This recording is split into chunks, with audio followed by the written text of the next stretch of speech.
This is Deepa Yadav. Welcome back to my YouTube channel. आज मैं आप लोगों के लिए लेके आई हूँ सोशल साइंस के कुछ प्रीवियस ईयर क्वेश्चन जो एनसीईआरटी बेस्ड क्वेश्चन होंगे और आपके सीटेट के एग्जाम में ऐसे क्वेश्चंस पूछे जाते हैं। जो लोग सोशल साइंस सब्जेक्ट से और पेपर सेकंड की तैयारी कर रहे हैं वो इस प्रैक्टिस सेट को जरूर देखें, क्योंकि ये सेशन काफी इंपॉर्टेंट होने वाला है आपके एग्जाम के पॉइंट ऑफ व्यू से। तो वीडियो शुरू करने से पहले अगर आप मेरे चैनल पर नए हैं तो सब्सक्राइब कर लें और बेल आइकन को प्रेस कर दें, जिससे नोटिफिकेशन आप तक पहुंच जाए और आप डेली वीडियोस को देख पाएं। एक इन्फॉर्मेशन आप लोग को और बतानी थी कि अब आप लोग मेरे टेलीग्राम चैनल से जुड़ सकते हैं, लिंक आपको डिस्क्रिप्शन बॉक्स में मिल जाएगा। तो चलिए हम लोग क्वेश्चंस पे आते हैं कि किस टाइप के क्वेश्चन पेपर सेकंड में सोशल साइंस सब्जेक्ट में पूछे जाते हैं। तो देखिएगा, फर्स्ट क्वेश्चन पूछा गया है कि consider the following statement about Ladakh. Ladakh के बारे में कुछ स्टेटमेंट दिए गए हैं, आपको उन पर विचार करना है और करेक्ट आंसर बताना है।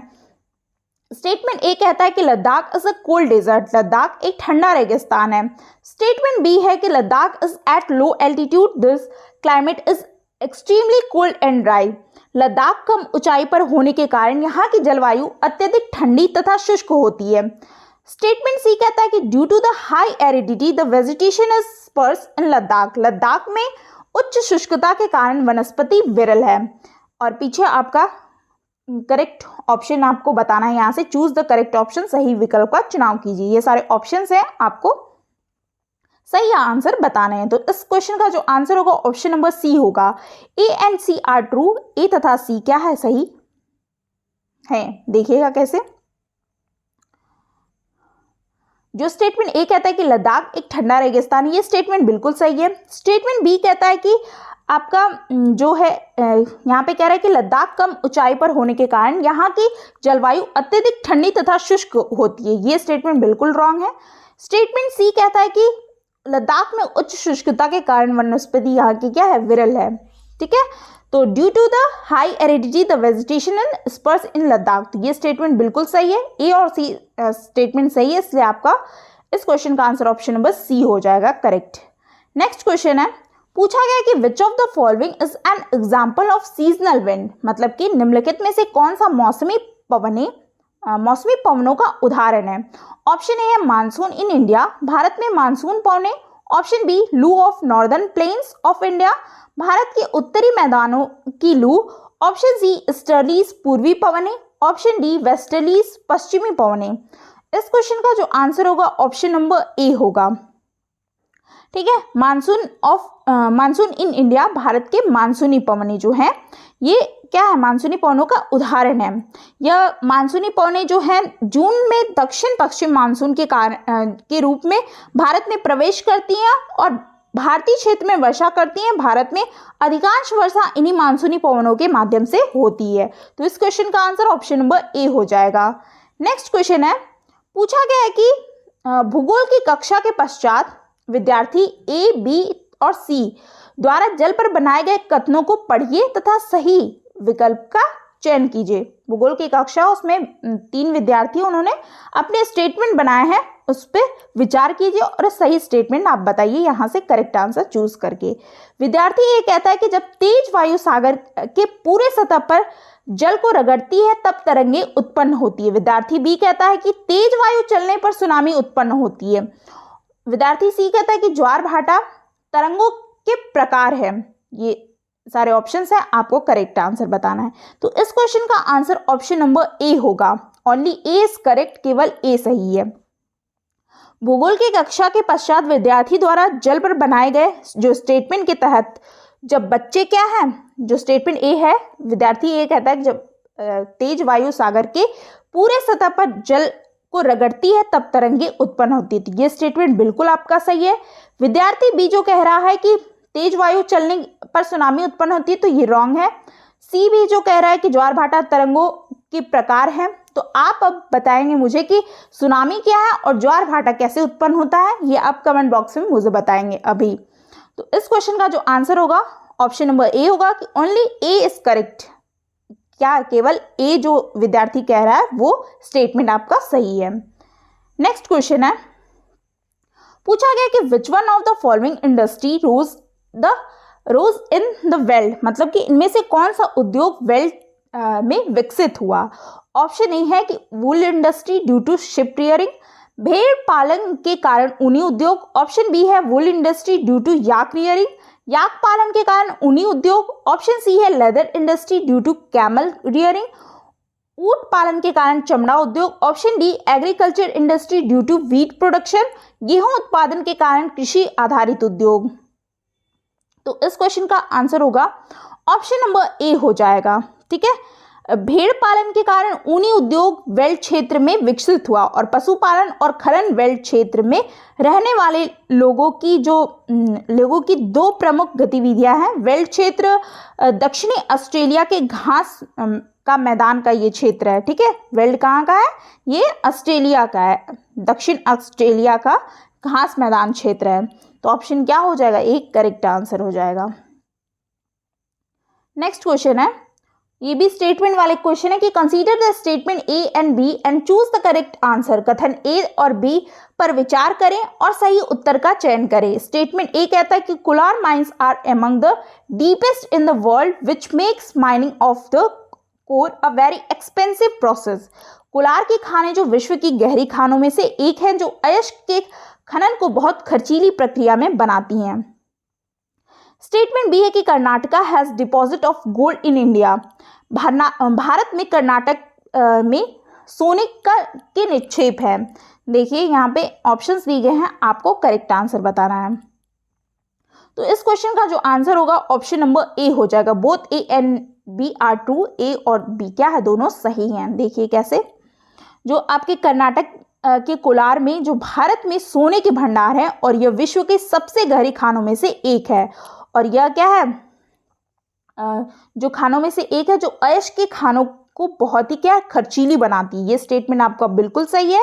स्टेटमेंट बी भी आपका सही है कि भारत में कर्नाटक में सोने के निक्षेप है, डिपॉजिट है, जिसमें से अधिकांश दक्षिणी राज्य कर्नाटक में है। तो ये दोनों स्टेटमेंट आपके सही है, इसलिए आपका इस क्वेश्चन का आंसर ऑप्शन नंबर ए हो जाएगा। Both A and B are true. Next question है, पूछा गया है कि which of the following features can be associated with intensive substance agriculture. A है ऑप्शन है small plots and simple tools, B thick populated area, C semi arid area, D है climate with large number of days with sunshine. मतलब कि निम्नलिखित में से कौन सा विशिष्टता गहन निर्वाह कृषि से संबंध है। ऑप्शन ए छोटे भूखंड और साधारण औजार, बी है संघन जनसंख्या वाले क्षेत्र, सी अर्धशुष्क क्षेत्र, डी है अधिक धूप वाले दिनों में युक्त जलवायु। ये आपको बताना है कि कौन सी विशिष्टता जो गहन निर्वाह कृषि से संबंध रखती है। तो इस क्वेश्चन का जो आंसर होगा ऑप्शन नंबर बी होगा। ए बी एंड डी क्या है? Correct answer. ए बी और डी क्या है? करेक्ट आंसर हो जाएगा आपका। ये गहन निर्वाह कृषि प्राय कृषि की एक पद्धति है। इसके तहत भूमि के प्रति क्षेत्र में उपज बढ़ाने के लिए अधिक धन जो कीटनाशक दवाओं और श्रम का उपयोग किया जाता है। दिए गए स्टेटमेंट में आपका छोटे भूखंड और साधारण औजार होंगे, संघन जनसंख्या वाले क्षेत्र और अधिक धूप वाले दिनों में युक्त जलवायु होगी। ये आपकी क्या है? विशिष्टता गहन कृषि से संबंध है। तो ऑप्शन बी क्या हो जाएगा? करेक्ट आंसर हो जाएगा। नेक्स्ट क्वेश्चन है, पूछा गया कि which among the following is not an example of diversity but inequality. निम्नलिखित में से क्या विविधता नहीं बल्कि असमानता का एक उदाहरण है।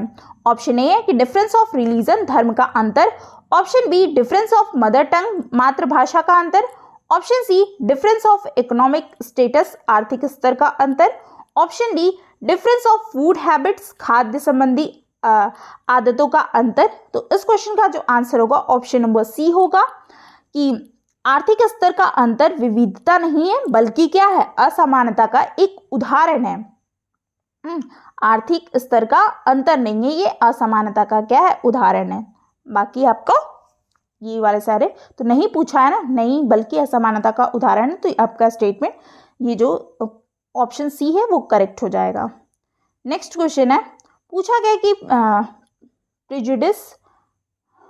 प्रेजुडिस वुड मीन, मतलब कि ऑप्शन ए है कि मतलब इसका मतलब होगा कि पक्षपात, पूर्वाग्रह। यहाँ पे दिया ना, पूर्वाग्रह का अर्थ होगा पक्षपात, मतलब अलग तरीके का। तो ऑप्शन ए है वो बताना है कि आपको उसका अर्थ क्या होता है, तो जजिंग पीपल निगेटिवली। बी है कि seeing some people as inferior.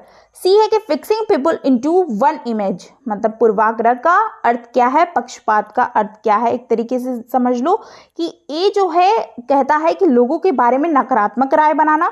B option है कि लोगों को हीनता की दृष्टि से देखना। सी ऑप्शन है लोगों को एक ही छवि में बांधना। चूज द अप्रोप्रिएट आंसर, उपयुक्त विकल्प का चुनाव कीजिए। ये सारे ऑप्शन है, आपको करेक्ट आंसर बताना है। तो इस क्वेश्चन का आंसर होगा ऑप्शन नंबर बी होगा। ओनली ए एंड बी क्या है, सही आंसर है, ए और बी। जो ये पूर्वाग्रह, सबसे पहले जान लीजिए कि इससे क्या तात्पर्य है कि लोगों के बारे में क्या है, नकारात्मक राय रखना और लोगों को हीनता की दृष्टि से देखना, ये आपका इसका मतलब अर्थ होता है। तो ये ए और बी क्या है आपका स्टेटमेंट, ऑप्शन सही है, इसलिए ऑप्शन नंबर बी क्या हो जाएगा, करेक्ट आंसर हो जाएगा।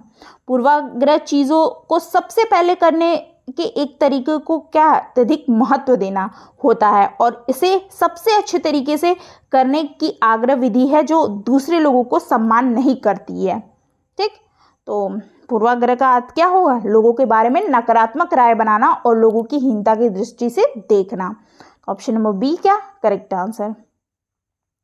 नेक्स्ट क्वेश्चन है, पूछा गया कि which among the following is not a law enacted by the Indian parliament. निम्नलिखित में से कौन सा कानून भारतीय संसद द्वारा पारित नहीं किया गया है। ऑप्शन ए सेडिशन एक्ट, राजद्रोह का कानून। Option B domestic violence act, घरेलू हिंसा अधिनियम। Option C street vendors act, street vendors पथ विक्रेता अधिनियम। Option D Hindu succession act, Hindu उत्तराधिकार अधिनियम। तो इस क्वेश्चन का जो आंसर होगा ऑप्शन नंबर ए होगा, सेडिशन एक्ट, राजद्रोह का विद्रोह। ये जो राजद्रोह का कानून है भारतीय संसद द्वारा पारित नहीं किया गया है। इसे क्या है, धारा 124 ए के तहत 1870 में जेम्स स्टीफेन द्वारा पेश किए गए एक संशोधन के माध्यम से जोड़ा गया था और राजद्रोह भारतीय दंड संहिता की धारा 124 के तहत एक अपराध है।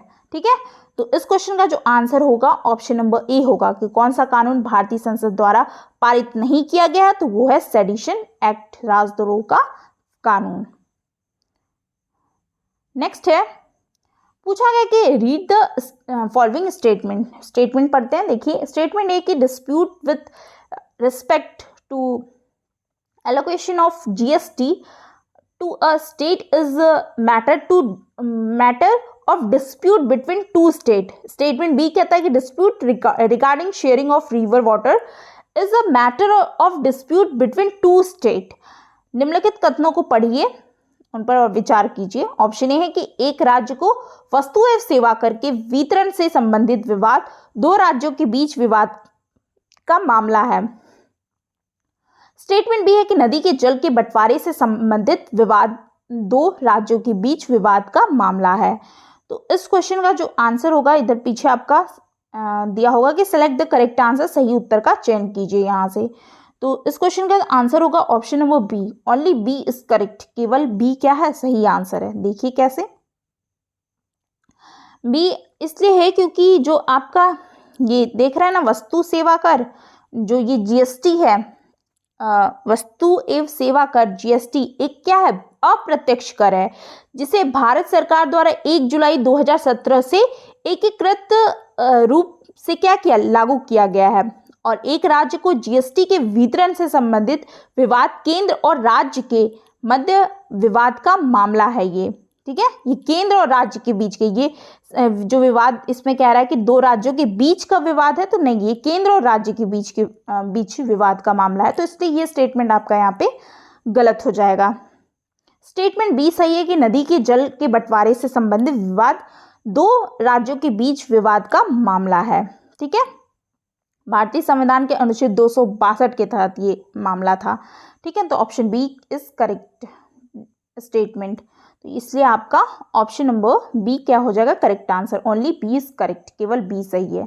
नेक्स्ट क्वेश्चन है, पूछा गया कि identify the term more likely to be associated with migrate workers in Indian towns and cities. निम्नलिखित में से कौन सी शब्दावली भारत के शहरों के प्रवासी मजदूर को दर्शाती है।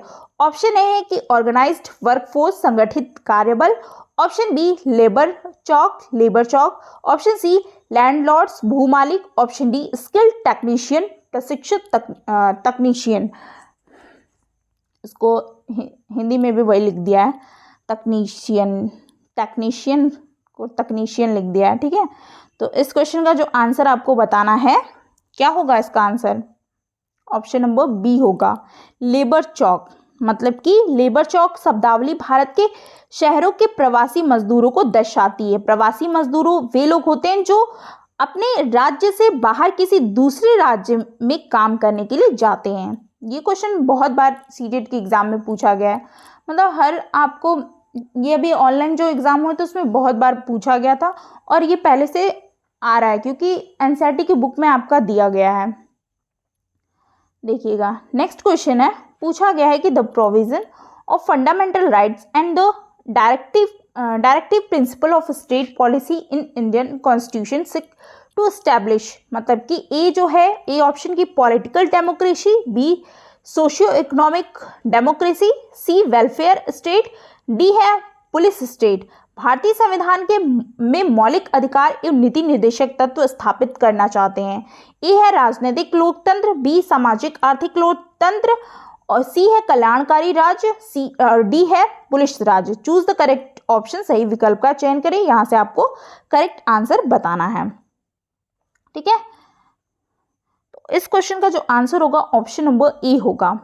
ए, बी और सी क्या है करेक्ट आंसर? ए, बी, सी क्या हो जाएगा करेक्ट आंसर? भारतीय संविधान के भाग 3 में जो अनुच्छेद 12 से 35 तक मौलिक अधिकारों का क्या है वर्णन किया गया है। वहीं पर आपका क्या है, भारतीय संविधान के भाग 4 के अनुच्छेद 36 से 51 तक क्या है नीति निर्देशक तत्वों का वर्णन है। और इन्हें क्या है, नीति निर्देशक तत्व कहाँ से लिया गया? आयरलैंड के संविधान से लिया गया है। इन्हें वैधानिक शक्ति प्राप्त नहीं है, मतलब इसे न्यायालय द्वारा लागू नहीं कराया जा सकता है। भारतीय संविधान के मौलिक अधिकार एवं नीति निर्देशक तत्व के जो नियम स्थापित करना चाहते हैं वो होते हैं राजनीतिक लोकतंत्र, सामाजिक आर्थिक लोकतंत्र और कल्याणकारी राज्य। इसलिए आपका ऑप्शन नंबर ए क्या हो जाएगा करेक्ट आंसर हो जाएगा। नेक्स्ट क्वेश्चन है, पूछा गया है कि who presides over the supreme court of India. Bharat के उच्चतम न्यायालय का मुखिया कौन होता है? Option A the president of India, Bharat के राष्ट्रपति। ऑप्शन बी द जज of the federal court of India, federal court India के न्यायाधीश। Option see the chief justice of India, Bharat के मुख्य न्यायाधीश। ऑप्शन डी है the attorney general of India, Bharat के महान्यायवादी। तो इस क्वेश्चन का आंसर क्या होगा?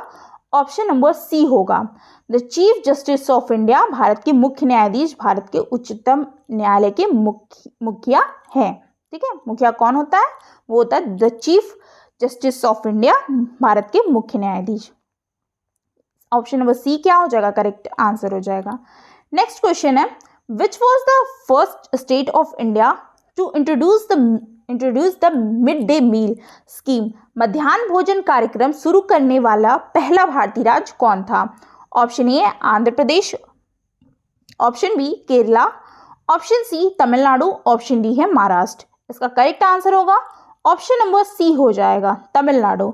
मध्याह्न भोजन योजना भारत में 15 अगस्त 1995 से प्राथमिक शिक्षा के लिए पोषण सहायता का राष्ट्रीय कार्यक्रम के नाम से शुरू की गई थी, और इस योजना को शुरू करने वाला प्रथम राज्य कौन सा था? तमिलनाडु था।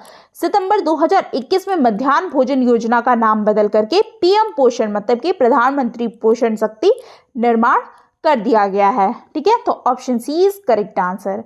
तो ये सारे आपके क्वेश्चंस थे जो मैंने आज आपको करा दिए।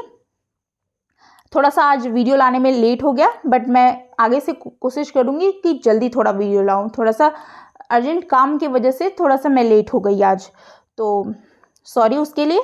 आई होप आपको कोई भी अगर क्वेश्चन से रिलेटेड कोई भी डाउट है, कोई भी क्वेरीज है, तो आप कमेंट बॉक्स में पूछ सकते हैं। आई होप आपको वीडियो अच्छी लगी हो तो चैनल को सब्सक्राइब करें, वीडियो को लाइक करें और ज़्यादा से ज़्यादा लोगों को शेयर करें, जिससे और भी लोग ये प्रैक्टिस सेट को देख पाए। मिलते हैं फिर ऐसे कुछ अच्छे कंटेंट के साथ और अच्छे क्वेश्चंस के साथ। Thanks for watching.